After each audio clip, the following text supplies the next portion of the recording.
안녕하십니까. 기도하심으로 말씀 묵상을 시작하겠습니다. 하나님 아버지, 오늘 말씀 묵상할 때 성령님으로 함께 하소서. 예수님 이름으로 기도합니다. 아멘.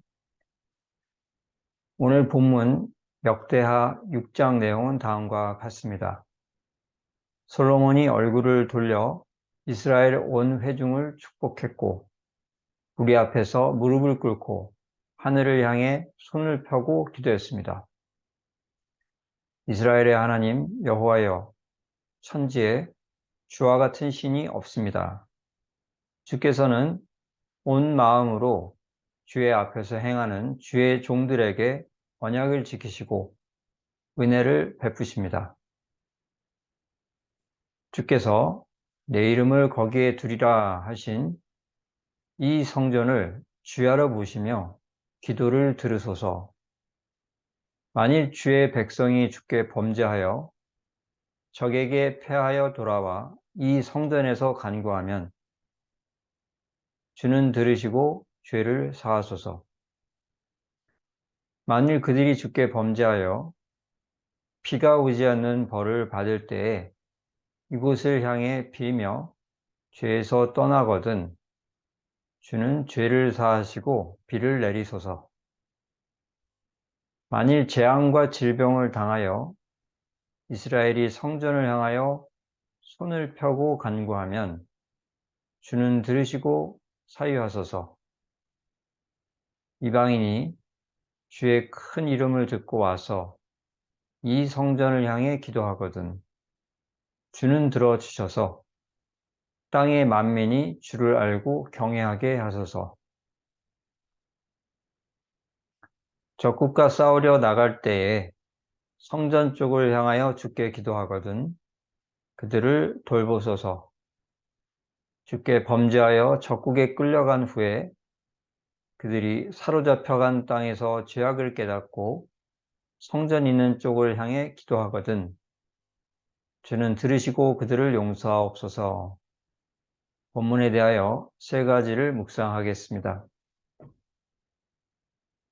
첫 번째 본문에서 무엇을 볼 수가 있습니까? 이 성전을 향하여, 이 성전에서 라는 조건이 보입니다. 왜 이런 조건들이 있는 것입니까? 기도가 성전을 통해 하나님께 전달되었기 때문입니다. 과거에는 불이 나거나 인명구조를 해야 하는 경우에 각각의 소방서에서 그 신고를 받아서 출동을 했습니다.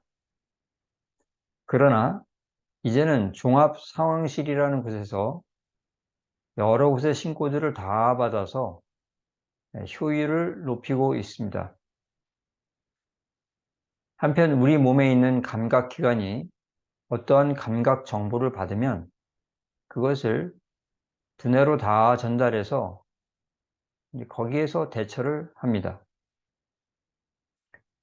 이같이 상황실, 두뇌 이런 곳으로 메시지를 하나로 모으듯이 하나님도 자신에게 보내는 성도들의 기도를 한 곳으로 모으십니다. 이것이 바로 신명기 12장 하나님이 너에게 주신 땅에 들어가면 하나님께서 자기의 이름을 두시려고 택하신 곳으로 나아가서 너희의 제물과 11조와 예물을 드리라 하였던 것입니다. 그렇기 때문에 솔로몬은 우리가 이 성전에서 기도할 때 또는 이 성전을 향해서 기도할 때 우리 기도를 받아주십시오 했던 것입니다. 그렇다면 우리가 어떻게 해야 하겠습니까? 우리가 예수님을 통해서만 하나님께 나아갈 수 있다는 것을 알아야 하겠습니다.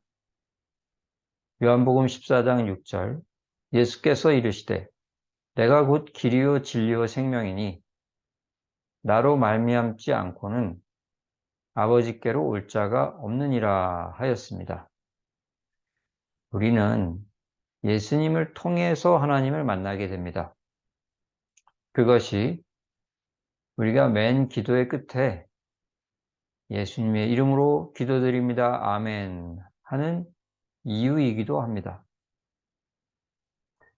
두 번째 본문에서 무엇을 볼 수가 있습니까? 사하소서, 사유하소서, 용서하소서 라는 표현들이 많이 보입니다. 왜 이런 것들이 보이는 것입니까? 죄사함이 없다면 기도가 올라가질 않기 때문입니다. 어떤 경우에 고속도로에서 사고가 나서 차들이 달리지 못하고 쭉 서 있는 모습을 보기도 합니다. 경찰이 오고 구급차가 와서 다친 사람을 실어 나르고 견인차가 와서 사고 난 차들을 끌고 간 뒤에야 도로가 정상이 되어서 차들이 예전같이 오고 가게 됩니다. 사람의 죄도 마찬가지입니다. 사고 난 차가 도로를 막아 흐름을 끊어버리듯 죄는 하나님과 인간 사이에 놓여서 흐름을 끊어버립니다. 이렇게 되면 인간의 기도는 막혀 하나님께 올라가지 못하고 하나님의 은혜도 막혀 내려오질 못하게 됩니다. 이것을 이사야서 59장 1절에서 2절 여호와의 손이 짧아 구원하지 못하심도 아니요 귀가 둔하여 듣지 못하심도 아니라 오직 너희 죄악이 너희와 너희 하나님 사이를 갈라놓았고 너희 죄가 그의 얼굴을 가리어서 너희에게서 듣지 않으시게 함이니라 하였습니다. 그러니까 어떻게 해야 하겠습니까? 죄 사함 받고 응답받는 기도자가 되어야 하겠습니다. 누가복음 18장 14절 내가 너희에게 이르노니 자기를 의롭다 하는 바리새인이 아니고 자기가 죄인이라고 하는 세리가 의롭다 하심을 받고 그의 집으로 내려갔다 하였습니다. 하나님의 말씀으로 자기를 반성하여 자기가 죄인됨을 인정하는 자는 주께 죄사함 받고 기도 응답 받을 수 있다는 것을 알아야 하겠습니다. 세 번째 본문에서 무엇을 볼 수가 있습니까? 이방인의 기도도 들어주십시오 하고 있습니다. 왜 이랬던 것입니까? 이스라엘을 통해 이방인에게 복 주는 것이 하나님의 원래 계획이었기 때문입니다. 한국선교연구원의 발표에 따르면 2021년 말 기준으로 전 세계 167개국에서 22,210명의 한국 국적의 장기 선교사 그리고 402명의 단기 선교사가 사역을 하고 있는 것으로 조사가 되었습니다. 하나님께서 대한민국을 통해서 세계 여러 나라에 복된 복음을 전달하시고 있는 것입니다. 이와 마찬가지로 구약시대의 하나님은 아브라함의 자손인 이스라엘을 통하여 주변 이방인들에게 복을 주시고자 계획하셨습니다. 이것이 바로 창세기 18장 8절 아브라함은 강대한 나라가 되고 천하 만민은 그로 말미암아 복을 받게 될 것이 아니냐 하신 것입니다. 하나님은 처음부터 이런 생각을 가지고 계셨고 아브라함 자손이 세운 예루살렘 성전을 통하여 이방 민족들이 기도응답 받고 복도 누리게 되었던 것입니다. 그럼 어떻게 해야 하겠습니까? 우리를 통해서 불신자에게 하나님의 복이 전달될 것임을 알아야 하겠습니다.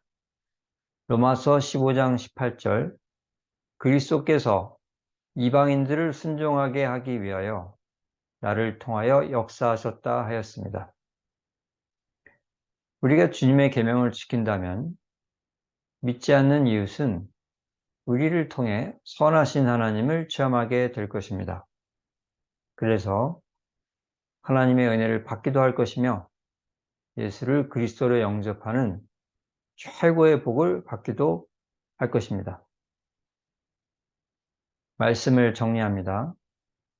첫째로 우리가 예수님을 통해서만 하나님께 나아갈 수 있다는 것을 알아야 하겠습니다. 둘째로 죄사함 받고 응답받는 기도자가 되어야 하겠습니다. 셋째로 우리를 통해서 불신자에게 하나님의 복이 전달될 것임을 알아야 하겠습니다. 오늘 말씀에 순종하는 우리 모두가 되기를 축원합니다. 기도하겠습니다. 하나님 아버지, 말씀 묵상에 함께 해주셔서 감사합니다. 우리가 오늘 묵상한 말씀에 순종할 수 있도록 성령님으로 인도하소서. 예수님 이름으로 기도합니다. 아멘. 감사합니다.